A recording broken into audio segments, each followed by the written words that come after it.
Hello, I'm Jennifer and welcome to my library. I'm a chaotic neutral mechanical engineer who's really into permaculture and wants to talk about books, so let's talk about books. Today I am reorganizing my read shelves. These are the books that I have read that I have in my home. I have a whole bunch that I've taken out from my shelves from either filming videos or like my end of the year wrap up stuff. I never got to them. They're all right here. These are out and about either because they were in my year-end wrap up, a different video, or I read them this year. And I need to put them on my shelves, and organizing books is just a fun little activity every once in a while. I do let it build up and then go through and organize things. I also need to dust the shelves, and I think I'm gonna arrange them slightly differently. So I hope you will join me. One of the things that I really need to do is hide in some way my Neil Gaiman collection, because I used to have those right behind my head in my videos, and I do not want to publicize that man more. So this is the state of disarray. I think I want to redo the top shelf here because these are all Oz books, Roald Dahl, Nancy Drew, C.S. Lewis, Madeleine L'Engle. And I think probably, these are all like children's classic kind of fiction, and I think I'd rather have my classics up here because I feel like those reflect me a little bit more, and this is what's usually behind my head when I film videos in this chair here. So I'm going to put my classics up here and then move my children's fiction down a little bit, and then I also have more children's fiction down here, so it'll actually make more sense on the shelves as well. So I have my classics up here. I have a few that I'm going to put into the other bookshelf. Oh, I also see Crime and Punishment staring at me from across the room that I have to add in here. So I have Sinclair Lewis and John Steinbeck, who I would like to move into my bedroom to be with Jack London, Ernest Hemingway, and gosh, who's the other one? I know Ray Bradbury's in there. I don't know, there's a handful of writers that I have that are kind of like some of my, I don't know how to say it, but they just hold a certain place for me compared to everybody who's here. Part of it is because I've read multiple of their works. I also put my children's literature here. I have a Little House on the Prairie over there, which I think I'm going to pick up and put over here now. And I did end up putting Orson Scott Card and Neil Gaiman down here where they're not visible, because even though I've enjoyed these books, I don't enjoy the authors.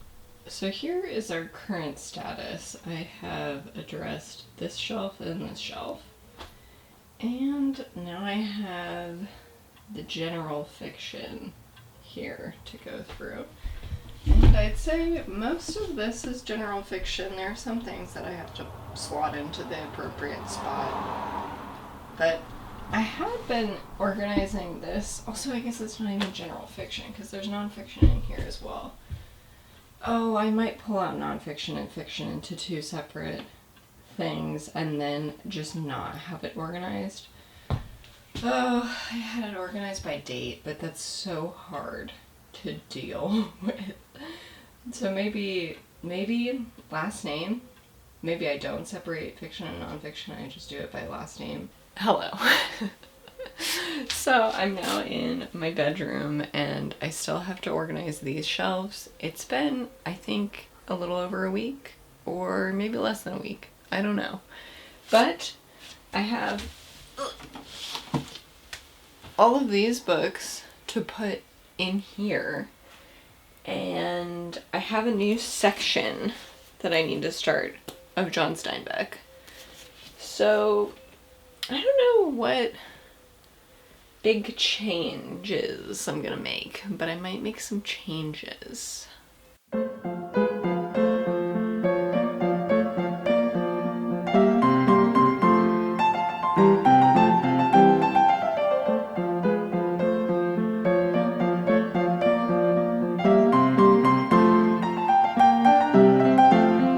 Just popping on the microphone for a little bit because the cicadas are going crazy.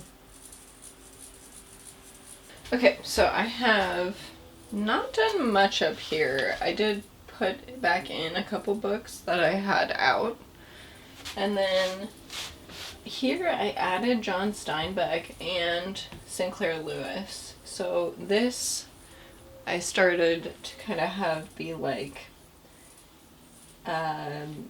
American great authors. So it's got Jack London, Ernest Hemingway, John Steinbeck, and Sinclair Lewis.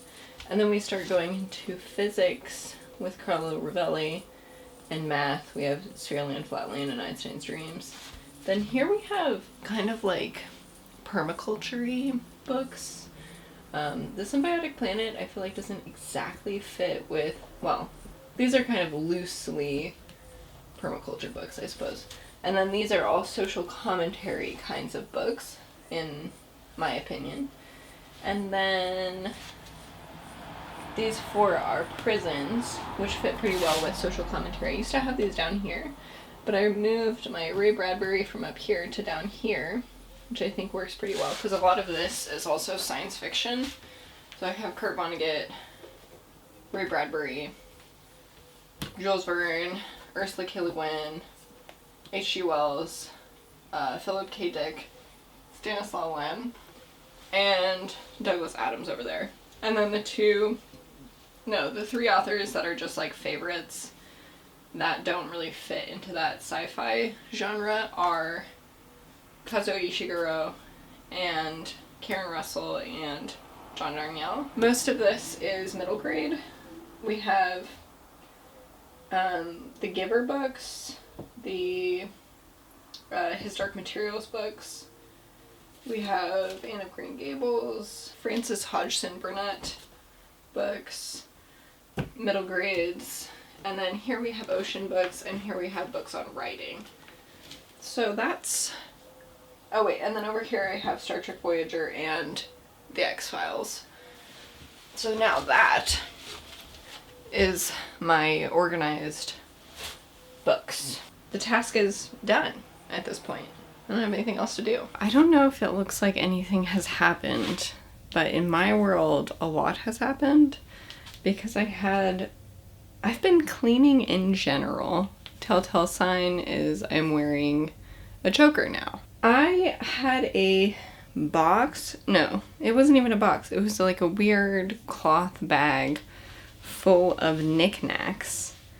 And these are important for me for doing book photography if I ever want to do that again in a more structured, easier on my life way. Then I have them all organized now. I'm so happy with myself. And this basket. This basket I had gotten from a thrift store quite a while ago. I hauled it, and also these duck baskets as well. So now I have those here, and this now has a bunch of trinkets in it. The other thing about this whole bookshelf thing is that I have a mess. I have so many books that I have not read that are in my living room, and my to read shelves are full, and I've just had them like in stacks, and they're still like that because there is not enough room. I have that, and I also have all of the books that are from my little free library that have been cycled out, and like they go back in and then they come back into my house and then they go back out to keep people interested in picking up books from the little free library. Especially if people stop by more regularly, I want them to be able to see different books. So that is what I have to tackle, and I don't want to.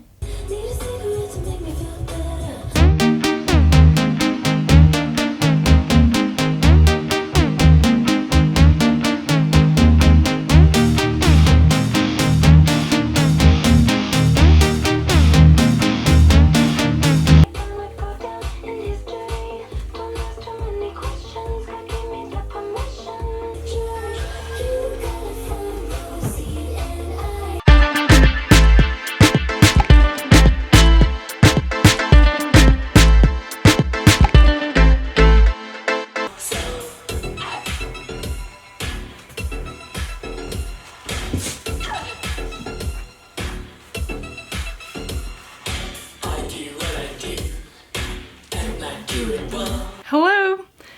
This is finally going to be the end of this bookshelf reorganization video. It has been, I don't even know, months probably since I organized my bookshelves, my read bookshelves. Now I have my to read bookshelves, which I have just organized. I mean, I haven't organized them. I just put all of the books up onto them and organized the shelves down here, which were never supposed to have books on them. I have too many books now, and that's why I have a goal to read the books that I own. It's because the capacity just isn't here. So, let's do a little tour. Short, small, but important perhaps. Starting with this little aesthetic corner right here. These are read books, but I haven't read them. They are replacing the stack of black books that I had in this corner, which were probably the most ill-advised purchase of my life, which was to buy like staging books by the foot. And I got a lot of stuff that I have no intention of ever reading. So I actually put those over here in like a little storage area. If you're ever wondering where Gordon is, my beloved cat who died last year, he's right here. Oh my god, I just forgot. There's all these books too. I should flip their spines around so that I remember that they're here. Now, this used to have a bunch of books here that were all like Spanish language books. I ended up putting those down here. And my cats had decided to take everything from that cubby and remove all of the books, so I put them back in. These books, which you can't really see because of the rocking chair, these books are all stuff that I cycle through my little free library. Those are for the public. Same with these ones over by the sewing machine. Besides the cyanotypes. That cyanotypes book was a gift from my lovely husband. Now we can see what I was standing on. My library step stool is back in action. This was full of books, so it was unusable. Chock-a-block, chock-a-block, chock-a-block. Everywhere. Everywhere is books. Except for, I guess, that corner is not yet books. That's Battleship and Scrabble and all those things. I did expand. In this corner, I expanded to using this shelf. It used to just be only old VHS and DVDs that I had from childhood. I pushed all of those back, and now I have my books hanging off the edge. And then I put this little vine here. I was like, I wanted to put something here to make it look kind of nice. I think that's pretty much it. I tucked a ton of books up in here. Hopefully this built-in doesn't like peel off the wall one of these days. I do worry about that sometimes. Or, you know, an earthquake. That would be a little bit gnarly, I think. I feel like these bookshelves are so much more impressive than my individual red bookshelves just because of the scale of the thing. I hope you enjoyed this. If you did, please consider sharing it with a friend who you think would also enjoy it. consider liking and subscribing, and I'll be back again soon.